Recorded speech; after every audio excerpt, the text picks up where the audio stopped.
you have a space to cover, there has to be a yinness before the next strike. So, let's say for example I was doing this strike, bang, bang, and into, say, a punch. I could do that from here, from your block, and I could get one action, see? One shake of the waist. So, one out breath, right? Bang, get that. But I can't do that with the elbow because I'm too far away. With the elbow strike, from here, even now, I'm still a fairly large distance away from what I'm doing.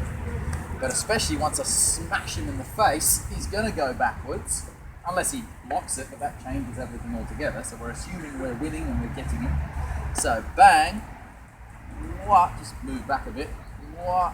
See, there's a bit of space here to cover, you see? So therefore, your explosivity in that movement should be this arm, there, to get the up and the downward strike. Now there's not a load per se.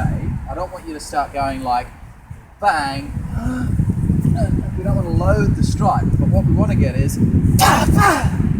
see? There's two out breaths, indicating whenever there's two explosive movements from the breath, that means that there's, if I exaggerate,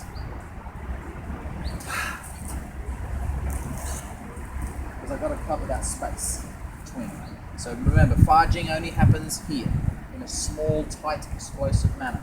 If you have distance to travel from here to your target point, you need momentum first, and there's your shake. So a close range punch, you can get from there. Whereas a long range punch, you've got momentum and shake, like that. So the movement looks different. So when we're doing this from a martial perspective, again, that's why it's most important to understand the martial context of this movement to be able to get out of it when we're doing the Qigong. So when we're doing the Qigong version,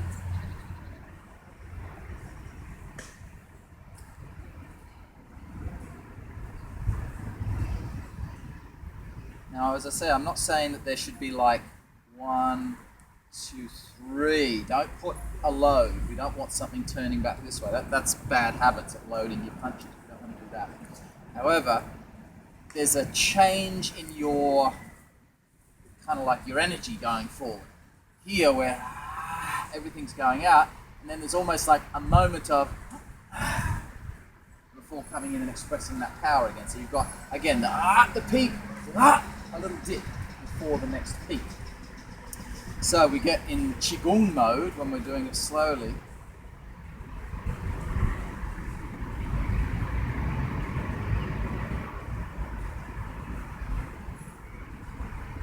See how subtle that is. See, I'll try to do it a bit bigger so you can see the movements.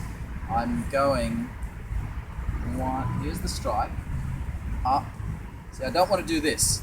Here's the downward part, right? I don't want to do this. Like straight into that movement.